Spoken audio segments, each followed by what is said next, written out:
Light ಬಂದಿದೆ. ಹಾಂ sir, bag light ಬಂದೈತೆ.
ಬುದ್ಧಿ ನಮ್ಮ ಇಡೀ ಜೀವಮಾನ ಎಲ್ಲರೂ ಒಂದಿಷ್ಟು ಜಾಗ ತಗೋಬೇಕು ಅಂತ.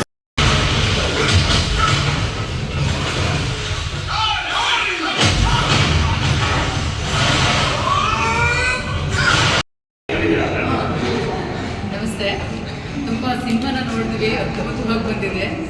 ನಿಜ ನನಗನ್ನಿಸ್ತು, ನಾನು ಫಸ್ಟ್ ಸಿನಿಮಾ ನೋಡ್ತಿದ್ದಾಗ, ಈ ಪ್ರಮೋಷನ್ ನೋಡ್ತಿದ್ದಾಗ ಏನೋ ಇರ್ಬೋದು ಅಂತ ಅಂದ್ಕೊಂಡಿದ್ವಿ. ಆದರೆ ಸಿನಿಮಾ ನೋಡಿದ್ಮೇಲೆ ಗೊತ್ತಾಯಿತು ತುಂಬ ಬ್ಯೂಟಿಫುಲ್ಲಾಗಿ ಬಂದಿದೆ.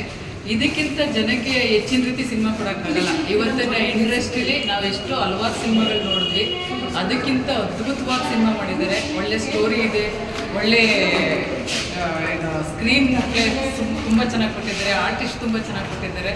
ನಿಜವಾಗ್ಲೂ ಇದು ನನಗಿದೆಲ್ಲೋ ದೊಡ್ಡ ಮಟ್ಟಕ್ಕೆ ಹೋಗುತ್ತೆ ಈ ಸಿನಿಮಾ. ಖಂಡಿತ ಎಲ್ಲರೂ ಬಂದು ಥಿಯೇಟ್ರಿಗೆ ಸಿನಿಮಾ ನೋಡಿ, ಏಕೆಂದರೆ ಇದಕ್ಕಿಂತ ಇನ್ಯಾವ ಮಟ್ಟಕ್ಕೂ ಸಿನಿಮಾ ಕೊಡೋಕ್ಕಾಗಲ್ಲ. ಏಕೆಂದರೆ ನಾವು ಒಬ್ಬ ಪ್ರೊಡ್ಯೂಸರಾಗಿ ನಾನು ಹೇಳ್ತಾ ಇದ್ದೀನಿ, ಇದಕ್ಕಿಂತ ದೊಡ್ಡ ಸಿನಿಮಾ ನಾನು ನೋಡಲಿಕ್ಕೆ ಸಾಧ್ಯ ಇಲ್ಲ. ಏಕೆಂದರೆ ಈಗ ಹಲವಾರು ಸಿನಿಮಾಗಳು ನಾವು ನೋಡಿದ್ವಿ, ಆ ಸಿನಿಮಾಗಳನ್ನೆಲ್ಲ ನೋಡಿದ್ರೆ ಈ ಥರ ಸಿನಿಮಾ, ಅದರಲ್ಲೂ ದುನಿಯಾ ವಿಜಯ್ ಅಂತೂ ತುಂಬ ಆ್ಯಕ್ಟಿಂಗು ತುಂಬ ಚೆನ್ನಾಗಿ ಮಾಡಿದ್ದಾರೆ. ಜೊತೆಗೆ ಮಗಳು ಕೂಡ ತುಂಬ ಚೆನ್ನಾಗಿ ಮಾಡಿದ್ದಾರೆ, ರಚಿತಾರಾಮ್ ಕೂಡ ತುಂಬ ಚೆನ್ನಾಗಿ ಮಾಡಿದ್ದಾರೆ. ಇದಕ್ಕಿಂತ ಸಿನಿಮಾ ಇನ್ನೇನು ನಾನು ಹೇಳೋಕ್ಕೆ ಸಾಲದು, ನನಗೆ ನೋಡಿ ಕಳೆದೋಗಿದೆ. ಬಟ್ ತುಂಬ ಫೀಲಿಂಗ್ ಇರೋಂಥ ಸಿನಿಮಾ ಇದು. ಏಕೆಂದರೆ ಇದು ಬರೀ ಒಂದು ರೋಡಿಸಮು, ಗಲಾಟೆ, ಗಲಭೆ ಅಲ್ಲ, ಒಂದು ಫ್ಯಾಮಿಲಿ ಕುತ್ಕೊಂಡು ನೋಡುವಂಥ ಸಿನಿಮಾ ಇದು. ತುಂಬ ಬ್ಯೂಟಿಫುಲ್ ಆಗಿದೆ. ಖಂಡಿತ ಎಲ್ಲರೂ ಬಂದು ಥಿಯೇಟ್ರಿಗೆ ಬಂದು ಸಿನಿಮಾ ನೋಡಿ ಅಂತ ನಾನು ಕೇಳ್ಕೊತೀನಿ, ದಯವಿಟ್ಟು. ಏಕೆಂದರೆ ಇದರ ಹಿನ್ನೆಲೆ ಪ್ರೊಡ್ಯೂಸರ್ ಕಷ್ಟ ಏನು ಅನ್ನೋದು ನಮಗೂ ಗೊತ್ತಿದೆ, ತಿಳಿದಿದೆ. ಹಾಗಾಗಿ ಪ್ರತಿಯೊಬ್ಬರಿಗೂ ಬಿರಿಯಾನಿ ತಿನ್ನಿಸಿ ಮರೆಯಲ್ಲಿ ಕಣ್ಣೀರು ಹಾಕೋರು ಒಬ್ಬರೇ ಪ್ರೊಡ್ಯೂಸರು. ದಯವಿಟ್ಟು ನಮ್ಮ ಕರ್ನಾಟಕ ಜನತೆ ಎಲ್ಲರೂ ಸಹಕಾರ, ಸಪೋರ್ಟು ನಮ್ಮ ಪ್ರೊಡ್ಯೂಸರ್ಗೆ ಕೊಡಿ, ಅವ್ರಿಗೆ ಸಪೋರ್ಟ್ ಮಾಡಿ, ಎಲ್ಲರೂ ಬಂದು ಥಿಯೇಟ್ರ್ ಸಿನಿಮಾ ನೋಡಿ ಅಂತ ನಾನು ಹಾರೈಸ್ತೀನಿ. Thank you. ತುಂಬ ಚೆನ್ನಾಗಿ ಬಂದಿದೆ. ನೋಡೋಣ, ನಮ್ಮ ತಾಲೂಕಿಂದ ಎಂಟೈರ್ ಕರ್ನಾಟಕ ರಾಜ್ಯದ ಎಲ್ಲ ಜನರು ನೋಡ್ಬೋದು. ತುಂಬ ಎಲ್ಲ ಎಂಟೈರ್ ವಿಷಯಗಳ ಬಗ್ಗೆ ಏನು ಬೇಕು, ಈಗಿನ ಸಮಾಜಕ್ಕೆ ಏನು ಬೇಕು, ಹಿಂದಿನಿಂದ ಏನಿತ್ತು ಅದೆಲ್ಲ ತಂದು ಈಗಿನ ಸಮಾಜಕ್ಕೆ ಏನು ಬೇಕು, ಹೆಂಗೆ ಬದುಕಬೇಕು ಅನ್ನೋದನ್ನ ತೆರೆ ಮೇಲೆ ತೋರವ್ರೆ. ದಯಮಾಡಿ ಎಲ್ಲ ಎಂಟೈರ್ ಕರ್ನಾಟಕದ ಜನತೆ ಎಲ್ಲ ನೋಡ್ಬೋದು ಅಂತೇಳಿ ನನ್ನ ಆರೈಕೆ. ನೋಡಲಿ, ಆರೈಸ್ತೀನಿ. ಲ್ಯಾಂಡ್ ಅನ್ನೋ ಮೂವಿ ನೋಡುವ. ಈ ಲ್ಯಾಂಡ್ ಅನ್ನೋ ಮೂವಿನ ಪ್ರಪಂಚದಾದ್ಯಂತ ಶತಮಾನೋತ್ಸವ ಆಚರಣೆ ಅಂತ ಶುಭ ಹಾರೈಸಿ, ಈ ಪ್ರಪಂಚದಾದ್ಯಂತ ಇರೋ ಜನ ನಮ್ಮ ದೇಶದಲ್ಲಿ ಒಂದು 75 ವರ್ಷದಿಂದ ಸ್ವಾತಂತ್ರ್ಯ ಸಿಗೋದಕ್ಕಿಂತ ಹಿಂದೆ ಏನಿತ್ತು ನಮ್ಮ ದೇಶದ ಈಗ ಪರಿಸ್ಥಿತಿ ಅನ್ನೋದನ್ನ ಈ ಸಿನಿಮಾ ನೋಡೋದ್ರ ಮೂಲಕ ಎಲ್ಲ ಅರ್ಥ ಮಾಡ್ಕೋಬೇಕಾಗಿರೋ ಒಂದು ಸ್ಟೋರಿ ಆಗಿರೋದ್ರಿಂದ ಪ್ರತಿಯೊಬ್ಬರು ನೋಡಲೇಬೇಕಾಗಿರೋ ಸಿನಿಮಾ ಅಂತ ಹೇಳಕ್ಕೆ ಇಷ್ಟಪಡ್ತೀನಿ.